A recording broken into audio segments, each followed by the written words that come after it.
மைலேஜே கிடைக்க மாட்டேங்குது பார்ட் 2. என்னடா சினிமாவில் வர மாதிரி பார்ட் 1 பார்ட் 2 போடுறேன்னு நினைக்காதீங்க. ஏன்னா மைலேஜுங்கிறது ஒரு லாங் ப்ராசஸுங்க. ஒரு விஷயத்த பண்றதுனால மட்டுமே அது மைலேஜ் கிடைச்சிடாதுங்க. அதுல இருந்து கொஞ்சம் இதுல 10 பாயிண்ட், அதுல 2 பாயிண்ட், அதுல 1 பாயிண்ட் மொத்தமா சேர்ந்து தாங்க 50 மைலேஜ் 60 மைலேஜ் கிடைக்குதுங்க. அதனால மைலேஜுங்கிறது ஒரே விஷயத்துல இருந்து கிடைச்சிடாதுங்க. அதனாலதான் உங்களுக்கு பார்ட் 1 பார்ட் 2 பார்ட் 3 அந்த மாதிரி போடலான்னு இருக்கிறாங்க. அதுக்கு நம்ம ஐடியா ஃபாலோ பண்ணிட்டு வெயிட் பண்ணுங்க. அப்பதான் எல்லா வீடியோ உங்களுக்கு நோட்டிபிகேஷன் வரும். வாங்க வீடியோக்குள்ள போயிடலாம். வெல்கம் டு ஃபேம்பரேடி வ்ளாக்ஸ். போன வீடியோல ஃபியூல் பம்ப் கிளீன் பண்றதை பத்தி பார்த்தோங்க மைலேஜ்க்காக. இந்த வீடியோல எதை பத்தி பார்க்கலாம்னு இருக்கும் அப்படின்னா ஏர் ஃபில்டர் ஸ்பார்க் பிளக் தாங்க.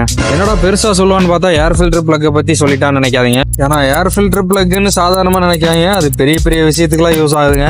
எக்ஸாம்பிளுக்கு சொல்லணும்னா இன்னைக்கு ஒரு வண்டிக்கு ஏர் ஃபில்டர் மாத்தணுங்க. அதை நான் உங்ககிட்ட காட்டுறேன் பாருங்க. பாத்தீங்கன்னாலும் உங்களுக்கு தெரியும் நல்லா கருன்னு ஆயிடுச்சு. அதே புது ஃபில்டர் காட்டுறேன் பாருங்க, உங்களுக்கே நல்லாவே தெரியும். புது ஃபில்டர் பாத்தீங்கன்னா நல்லா மஞ்சையா மங்களகரமா இருக்குங்க. அதே பழைய ஃபில்டர் பாத்தீங்க அப்படின்னா நல்லா மக்கி போன மாதிரி இருக்குங்க. அதனால இந்த மாதிரி இருந்ததுன்னா மைலேஜ் கிடைக்காது. அதுக்கப்புறம் நம்ம பாக்குறது ஸ்பார்க் பிளக். ஸ்பார்க் பிளக் பாத்தீங்கன்னாலே உங்களுக்கே நல்லா தெரியுங்க. இதுல இருந்து மைலேஜ் மட்டும் இல்லைங்க, ஒரு கருமும் கிடைக்காது. பிளக்லயே புதுசு காட்டுற பாருங்க. அந்த புது பிளக் பாத்தீங்கன்னா உங்களுக்கே தெரியும். அந்த மேல அந்த பெண்ட் இருக்கு பாத்தீங்களா, அதுல வந்து கேப் கரெக்டா இருக்கணுங்க. அதுல கேப் ஏதாவது கொஞ்சமா மாறி இருந்தது அப்படின்னாலுமே ஸ்பீல் ஆஃப் ஆகும். அப்புறம் ஆட்டோமேட்டிக்கா கொஞ்சம் ரைஸ் ஆறு, இந்த மாதிரி ப்ராப்ளம் எல்லாம் வருங்க. அதனால ஸ்பார்க் பிளக் மறக்காம மாத்திக்கோங்க. இது ரெண்டையும் பண்றதுனாலையும் பாத்தீங்கன்னா உங்களுக்கு மைலேஜ் நல்லாவே இன்க்ரீஸ் ஆகும். அதனால ஏர் ஃபில்டர் பிளக் வந்து மறக்காம நீங்க வந்து எப்பவுமே மாத்திருங்க. அதை வந்து மாத்துறதுல அவாய்ட் பண்ணாதீங்க. மறக்காம மாத்தி விட்டுருங்க. மைலேஜுக்கு அது ஒரு பெரிய விஷயங்க.